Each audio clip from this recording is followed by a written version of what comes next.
Hey, good morning, y'all. How you doing? Give you a little introduction or something. Okay, let's see. Let's play with it a little bit.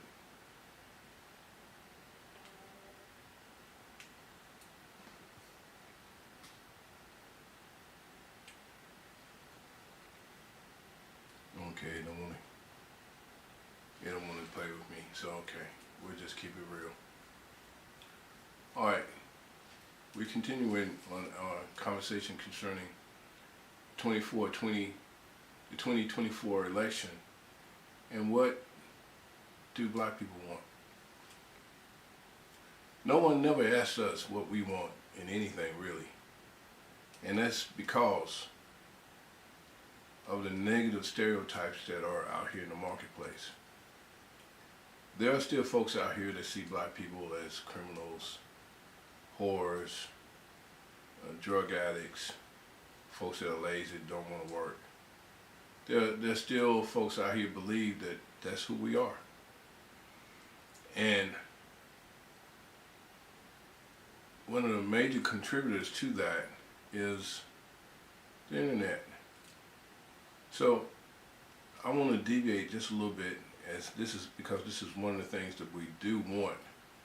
We want to not be portrayed as thugs, whores, and folks who don't want to do better, because that's not the case. There are folks out here that do partake in that type of lifestyle, but those same folks are in other races too. It's not the main population of black people who don't want to work. It's not the main population of black people who are out here trying to finagle and scam folks. That's a certain percentage, not the majority. The majority of us are hardworking people.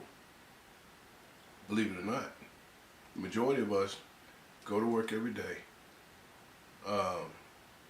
come home, and try to live a lifestyle that's meager. And it's meager because we don't control anything. And the way that this economy and this nation has been set up, it's been set up to show black people in a negative light. And they do that through algorithms. I can't even pronounce it today, but you guys know what I'm talking about.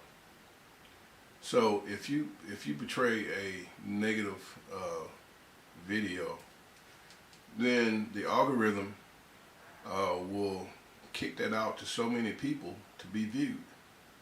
And so right now in America, there are 41 states that are suing Metaverse, saying that they are contributing to a mental health problem that has been faced with African American people and other folks out here who stay on the internet and just look at how it scrolls, and it shows you content after content after content, but not showing you positive content, showing you negative images of things when they could be showing you positive images of things. So what hurts black people? We don't have programmers and developers that are working for Facebook, Instagram, all of these platforms out here. They rarely hire us. So some people say, well, hey Tony, why don't you just start your own stuff? Well, we did. We were the originators. But Planet, what do they call it? Planet something was the very first platform that people went to and discussed things, even before Facebook. That was started by an African American dude and I think an Indian guy. They created that.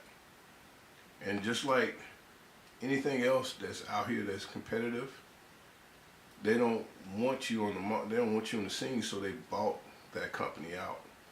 So I'm not hating anything like that. I mean, but he made millions off of Planet something. It's real bad. I can't remember what the name of it is, but he made a lot of money. It seems like to me he would have created another one. So he must have signed a NDA that wouldn't allow him to create another platform. But he should have, because he was brilliant. But those algorithms that are out there, they push, like, if you got a woman who gets on the site and she doesn't have any clothes on, or she's doing something erotic, then that's pushed to thousands of people to get views. It's an all written program. It's the AI technology, and that's coming. So we have to start becoming more better educated in terms of trying to compete with AI technology, or at least be able to give our point of view. Because, like, if you go on the internet and if you look at certain populations of folks' opinion, some of their opinions, you're not allowed to give yours, because if you do, they will put a tag on you and your channel will be demonetized and you can't say a word. Now, is that liberty? No, but it's a way of saying that, hey, look, this is my shit, and if you don't like it, get off. And that's basically what they're saying. So in America, 2024, Civil Rights Act passed 1963. We're still fighting. And the sad thing about it is we're not even asking for you to not dominate. We just want the ability to compete fairly. So if you're a black person, you go to inner city schools, they're underfunded. If you live out in the suburbs, the education is great. And then you have people out here saying, hey, you come to school, but you underperform and you don't graduate on time. It's because they have a poor foundation. So I can't blame anybody else for that. I'm gonna say, black people, we gotta do better. We gotta start spending time with our children. Women, you gotta start taking that money that you putting on your hair and your outfit, trying to make yourself look good. If you bring children into this world here, your responsibility is them. They first, you second. Meaning, if you bring children into the world, your responsibility is them. Them first, you second. And all of this animosity that's going on between black men and black women needs to stop, because it's pre-organized. They got you doing the same stuff that they've been doing for years. Got you clashing against each other, hating each other, when the society out here realizes that, hey, if African Americans were a stronger family unit, like they were in the 1950s and 60s, they would stand up to the bullshit. And folks wouldn't be able to say and do stuff without being held accountable. But the way it is in the world today, they find one person who's going to be the house Negro, and he goes out here and he puts down the law for everybody else to follow. So in essence, what the guy did who put him on was said, hey, I don't mind paying you, I just don't want to pay the rest of them. I want them to work for free. I want their talent for free. I want to be able to squeeze every nickel I can out of them, and the money that I squeeze out of them, I'll give you a little percentage. So I guess you see how you get these self-made billionaires out here. How did that happen? Because they extort people. You know, either you work for this and we're not going to pay you, but you're supposed to do everything that helps us to make money, and you go broke. Now, that to me is not fair. That's not fair at all. But that's what you call capitalism. So, black people, we've never been capitalists. We've always been the type of people that we go more on how we feel. We're emotional people. If there's a beef between two black people, it's over 2 or 3 things: money, a woman, or being disrespected. Those are typically the items that causes chaos in black America. Those 3 items. But we hold each other accountable. But we don't hold the people who are putting us in that position accountable. They just going off laughing to the bank because, you know, you don't have no businesses in your community, and we allow every immigrant to come into the nation to set up shop in your resident, so that you won't be able to afford anything or you won't have anything nice. So you got to go and shop with them. Have you ever thought about that? You had to drive halfway across town to go to get good food from Whole Foods because it's not located in your neighborhood. Wonder why. I wonder why they put all these interstates in inner city. And now, you know, after the housing market collapse, you know, all the inner city has been sold off because white people want to live downtown again. They call it what? Gentrification. So then they're gonna lump all the black people, all the Asians and Mexicans out for landings of the city. I guess you saw that movie. What was it called?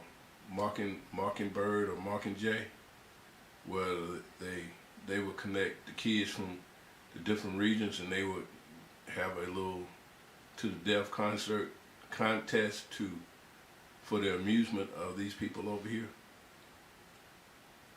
You know, Hollywood, you just have to watch what they do and what they release, because a lot of it has a lot of truth.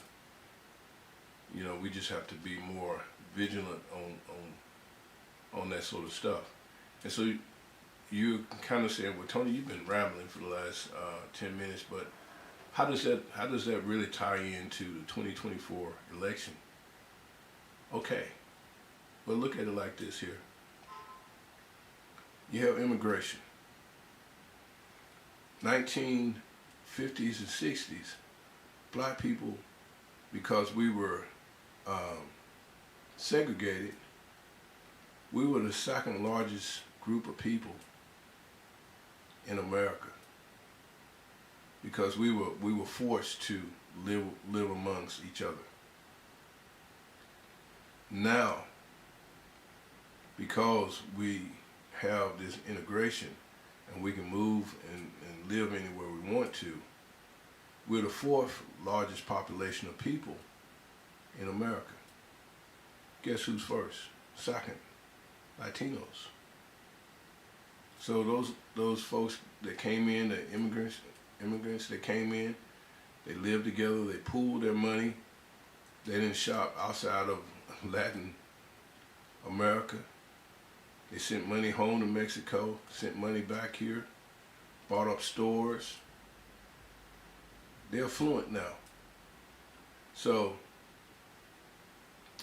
I'm a conspiracy theorist. So this is what I'm gonna say. Now, this is just my opinion. Now, suppose that the folks that's been using us for the last 20 years, right? They said, okay, well, maybe these black people are gonna get hip to the fact that we just been stringing them along for the last 20, 40 years. And now they want to get off the bandwagon and go someplace else. So what are we gonna do? Well, hell, we just open up the gates and bring in immigration. So they the new black people.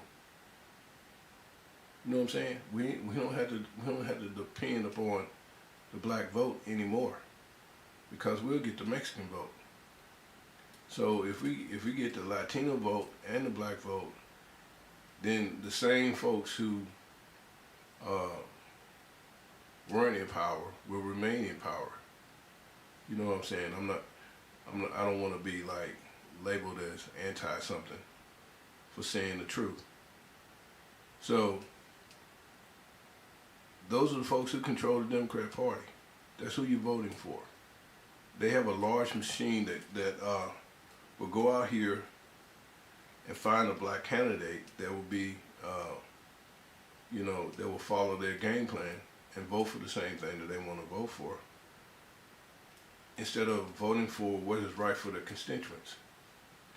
You should go to Washington D.C. I lobbied down there in 2016 when Obama was president, and I'm trying to tell you, you go into the cafeteria, what is the building, Dirksen? You go there and see the politicians, or you go there to the little shoe shine stands where all of them go and get their shoes shined, and the black guys are shining their shoes, and they'll be talking to them saying, well, oh man, we really stuck it to the Democrats today. We stuck it to the Republicans today. And me, as an outsider, I was like in awe. I'm like, is this really what you do with the money that we pay you guys? Argue among each other and try to figure out which side is going to win and which side is going to lose, when the American public is the yo-yo? I'm like, boy, don't you know, if half of us weren't so enamored with debt that we actually could take the time to look at the things that these folks are doing, man, they wouldn't be reelected at all. Once you see what these people are doing with your tax dollars. I mean, I live right now here in Memphis, Tennessee. I'm gonna tell you a story. One of the best run business, not run business, but most profitable business in Memphis is Memphis Light Water and Gas. You know, your utility bills could be $200 to $300 a month, or even higher, depending upon how old your house is and what type of heating and air system that you're using.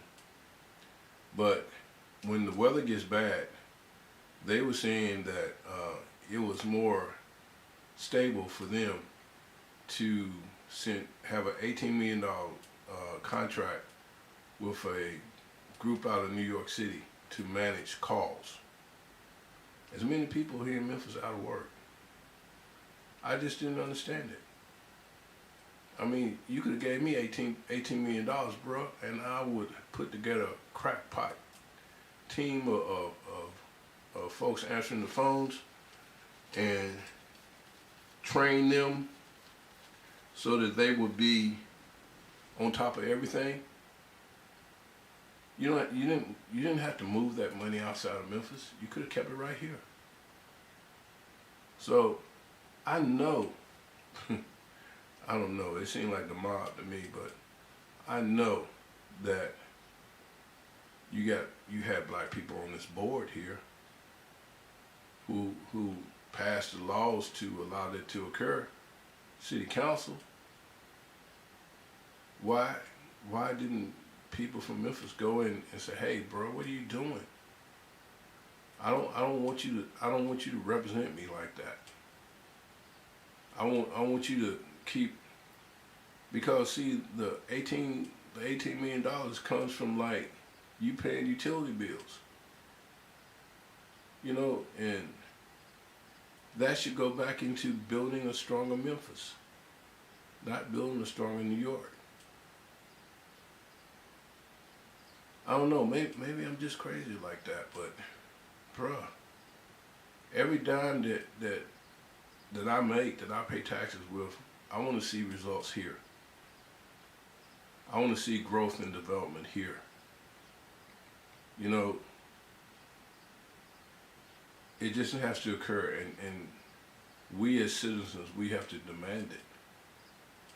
So 2024 is coming, and there's going to be an election, and this thing is frozen. So I'm going to end, but 2024 is coming, y'all, and you got to get out and vote. Not just because your folks been Democrat all your life. Look and see what benefits you. If you think that the Democratic Party has benefited you and your family, look at the condition we're in. No, I'm not saying Donald Trump is a saint, but what I am saying to you is that we got to do something to shake up the boat. It's got to be a 50-50 of black people that are Democrats and black people that are Republicans. You got to keep these folks honest. It's just like saying that, you're 100% in, and you got a girlfriend, and she's like out here saying that she got two people that she's looking at. So, I might choose you and I might not. And if I don't choose you, I'm going to choose the other person. So all the energy and effort that you don't put in with this person is wasted. So we got to do better. Again, y'all, thank you for your time. And, I'm sitting here looking, nobody's in my group here, but it's almost like, I'm preaching to the choir. So I'm praying that you start listening and having an opinion, because I'm not, this is my point of view. I welcome yours. I'm not the type of person that it's my way or the highway. I want to hear what you have to say. And as a young millennial out here, hey man, will you have Social Security when you get old? I mean, some things that you don't even think about, you should be thinking about. Because these people out here are making policies that reach 20 years. The way they plan, the way America plans, they have thought about this stuff 20 years ago. And now they say, okay, well, yeah, they about ready. Maybe we can spring it on them. But anyway, have a good day, y'all, and God bless you and your family. Be productive, and do not allow anybody to spread negativity to you that would cause you to be a negative person too. God bless. Bye.